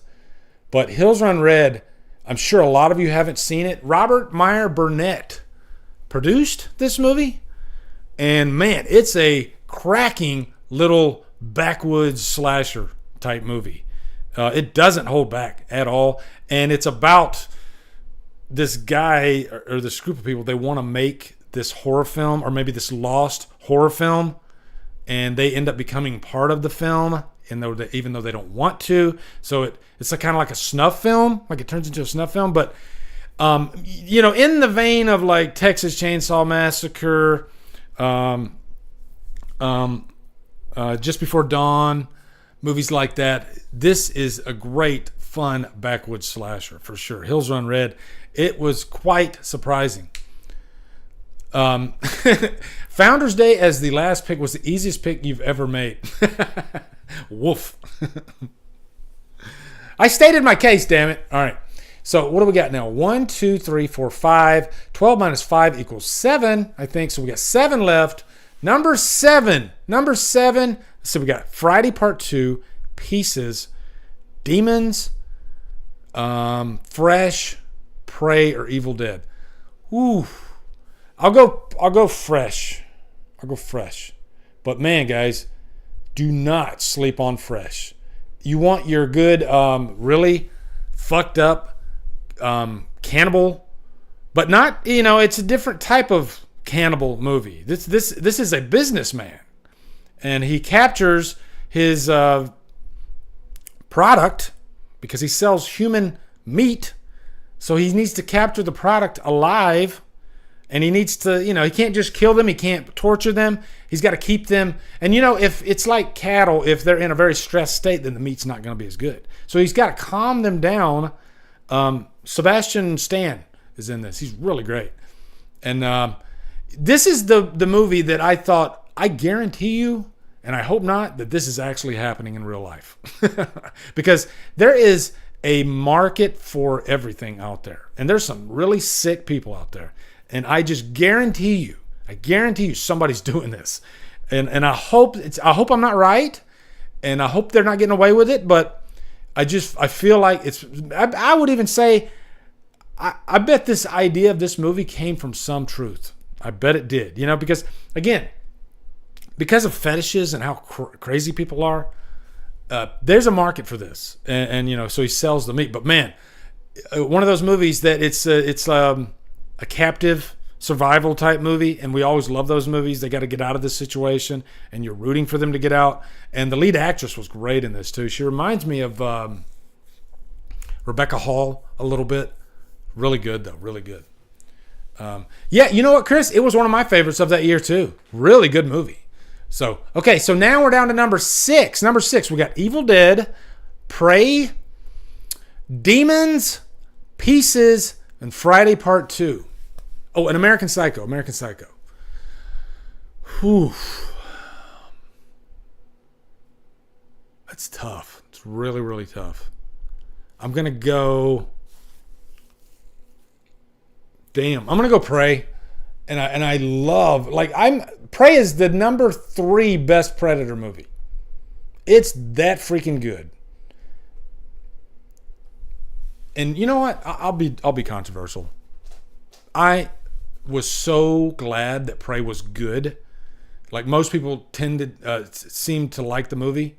It's got some really awesome shit in it. But I loved that it threw egg in the face of the really close-minded crowd out there that just, because it's associated with a certain studio, they want it to fail. They want it to be bad. They were already making videos about it before it came out. When that movie came out and that movie kicked major fucking ass, I was just like, yes! Yes, thank God, yes. Because you know what? It's not like I'm on any side of things, guys. I know it sounds like that. It's not that at all. I'm on the side of open-mindedness and giving everything a fair shake. And ever since this Alien Romulus was mentioned, is coming out, I'm seeing in my comments, it's going to suck because, Disney's behind it. And my answer to them every single time is, fuck you, Prey. All right? Yeah. And if you've seen that trailer for Alien Romulus, I'm not saying, but it's Fede Alvarez. I don't think Fede Alvarez is going to be like, okay, I'm going to check this box. No, he's not that guy. He's not that guy at all. He's going to make a really kick-ass alien movie. Because you don't want to waste that shot, right? Like, I got one shot to make a legit alien movie that's part of the franchise, and I'm going to waste that to try to check a box? No, hell no. So, I love it. I love it that Prey, I was hoping, and Prey had some really awesome shit. And to all you idiots out there that say a woman can't beat the Predator, stop. Okay, Jason, please tell them. Okay, it's not about this. It's about this, and that's what she does. She uses this to be. But those people that say that, they don't have this, so that's why. See, I told you I'd be controversial. I don't give a fuck. Who cares? All right, next one. We got Evil Dead, American Psycho, Demons, Pieces, and Friday Part 2. I'm going to go Friday Part 2. And Friday Part 2 used to be my favorite Friday movie. Now it's my number 2. Guys, do you like that there's a sackhead? I'm not saying do you prefer sackhead Jason, but what I'm asking is, do you like that there is a sackhead Jason in Friday Part 2? Because I do.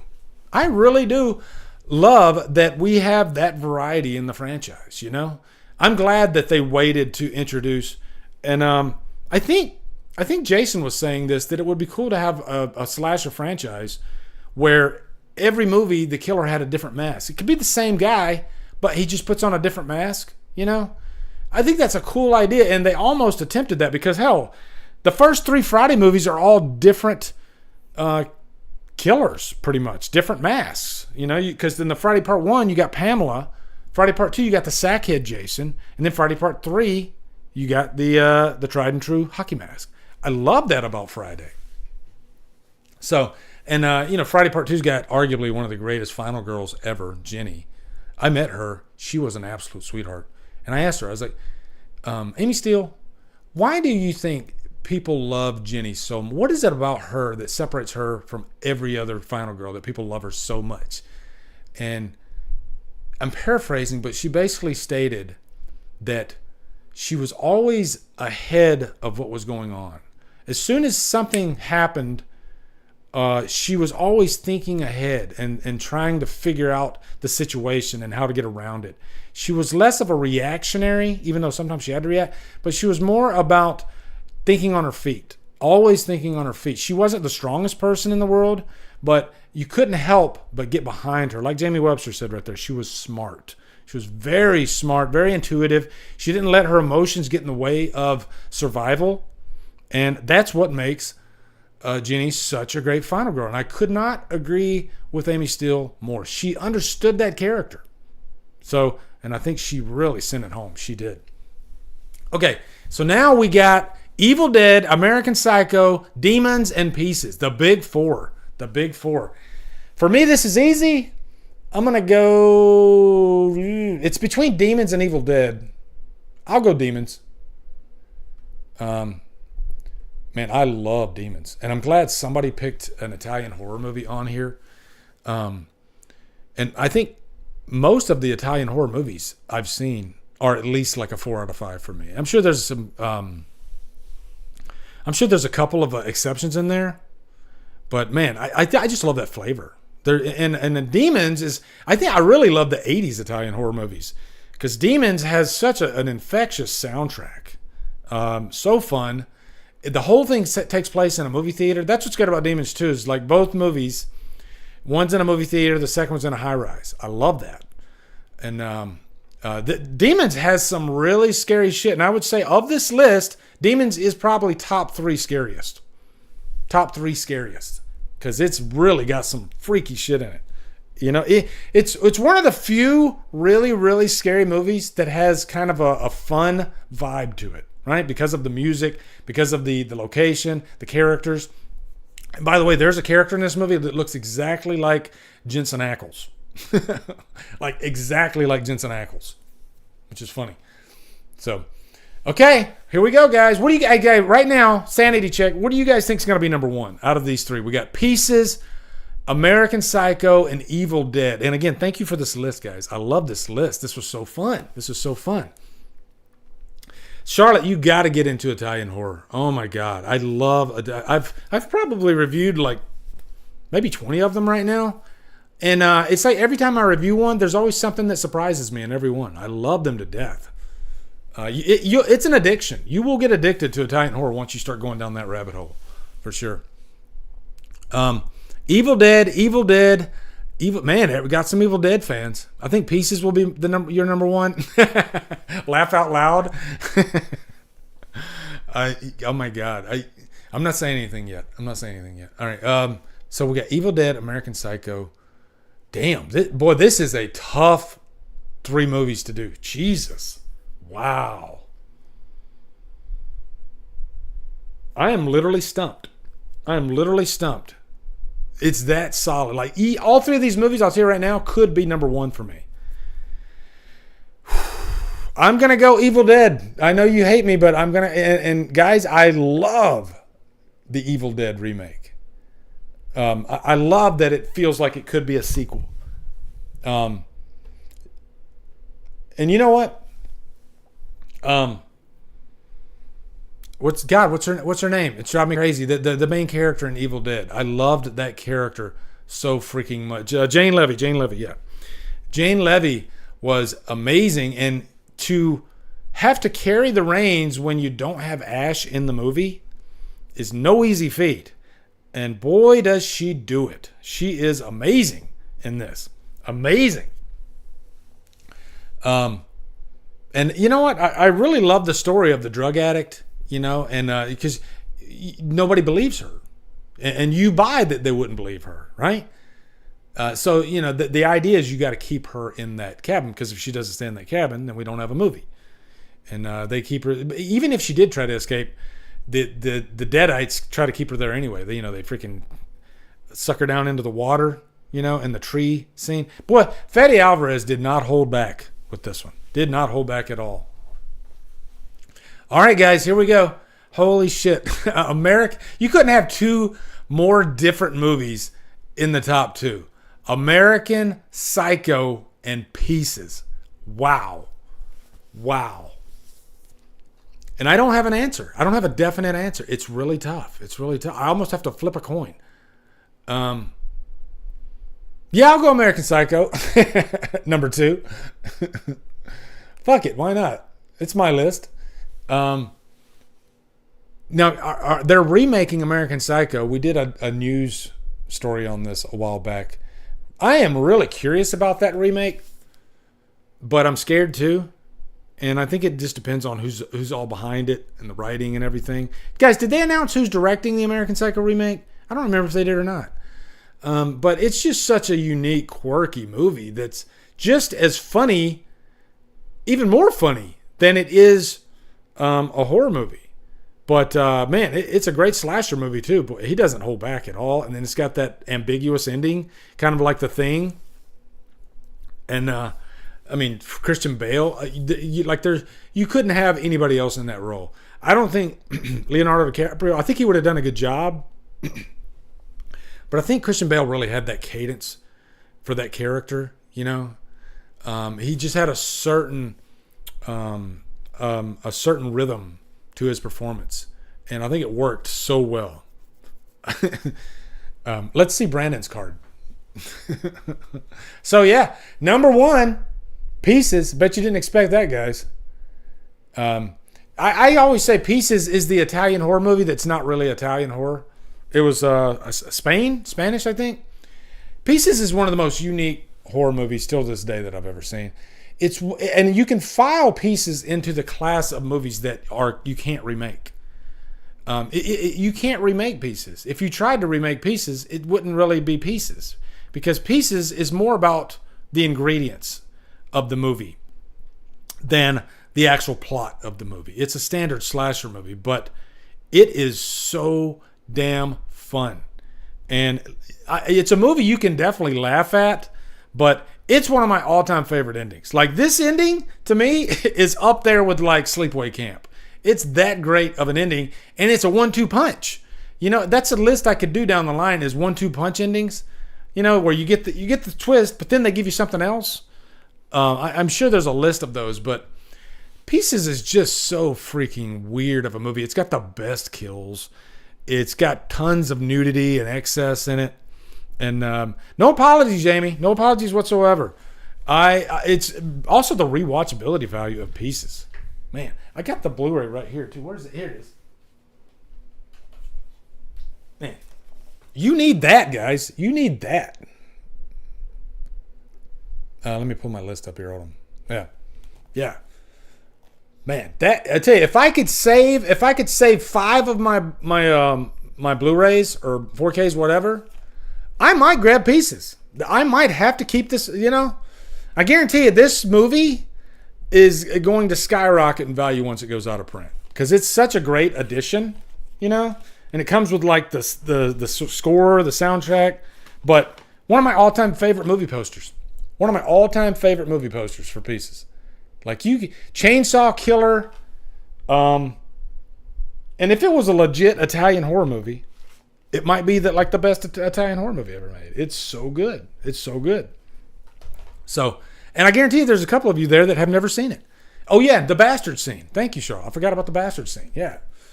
I love movies that keep a take in that should not, there's no way in hell that should have stayed in the movie. But for some reason, it did. And I think that's hilarious. Cut. Let's move on. We got it. I mean, really? And it's like the greatest freaking take ever. Bastard! Just when you think the movie's about to get serious because it's got this like overly dramatic music throughout. Just when you think, okay, now the comedy's gone, we're gonna be serious from now on. Then they do something like Bastard, or they have this guy, this karate guy that just shows up out of the middle of nowhere. Like, what the hell was that? And in the story behind the scenes, it's hilarious because he just showed up on set and they were like, let's throw him in the movie. Has nothing to do with the plot whatsoever. That's Pieces. It's a glorious thing. Oh, let me Control E this. There we go.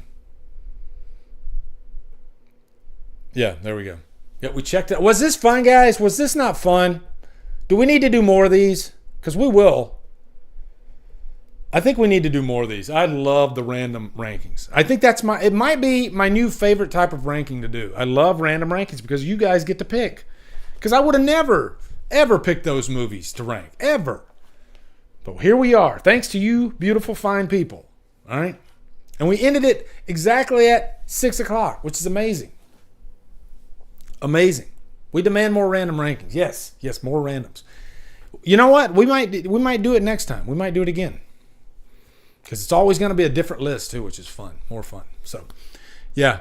Guys, I love you guys to death. This is a great relationship we have together. I think about you guys daily. You guys make the channel what it is. I had probably one of the best weeks because let me talk about this YouTube thing, okay? The YouTube thing, all right? Because to some of those that they're at their end of the rope and they're like, what am I doing? I just don't feel like I want to do this anymore. Just because the views sometimes they're just not coming. I've been there so many times where I'm like, damn, I'm having a rough week. Nobody's watching. It's in the gutter. And then I'll have a week like last week where one of my videos gets 33,000 views. I can't explain it. That's the craziness of YouTube, And the thing that keeps me in it, and I say this over and over, is I love the community. I love talking about horror movies. I never get bored with it. When I got into YouTube, I didn't care about views. I was like, I was foaming at the mouth to talk about movies. Not just horror. I really wanted to talk about movies with an audience. And I thought I'd be talking to two people. Honestly, I really did when I started. Because I didn't know anything about this whole YouTube thing. And here we are. And I got like an audience now. And feed off you guys all the time. And I got a lot of new subscribers this last week too because of Immaculate, Late Night with the Devil, and man, I wouldn't be here without you guys. You guys make this what it is, and I love it. It's so fun. So Gory Tiger, what's up? So yeah, again, thank you so much, guys. I hate saying goodbye. I love saying hello. I always have a good time with you guys. So I will definitely be going live again next week. It'll either be Friday night or Sunday night. Thank you, Jamie. That's so nice. Thank you so much. I appreciate that. I appreciate all you guys. Vinny's always sending me comments on Instagram, telling me movies that he's seeing. Vinny, I see all your comments. I love it. I don't always have time to get back to everybody, but I really try, and I at least read it. Okay. Slaughterland Movie Podcast. What's up, guys? Love you guys. Darren, how you doing, brother? Nice to see you. Yeah, you're natural. Your podcast, I'm so proud of you guys. I constantly hear people saying, like, one of the best podcasts out there, Slaughterland Movie Podcast. What's your favorite horror podcast? Slaughterland Movie Podcast. I shit you not. You guys have a great freaking podcast. You've created a great community of your own over there, and I couldn't be prouder. So, yeah. Yeah, Garrett, I'll definitely let you guys know. I always put it out at least, like, I try to do it the day before. Sometimes I can't until the day of. But, yeah. So I'd say just watch, maybe put on your notifications. And, yeah. But anyway, guys, that's it. I'm gonna go get some food. I'm hungry, all right? I love you guys to death. Thank you for all you do. Take care of each other and have a wonderful, wonderful Sunday night.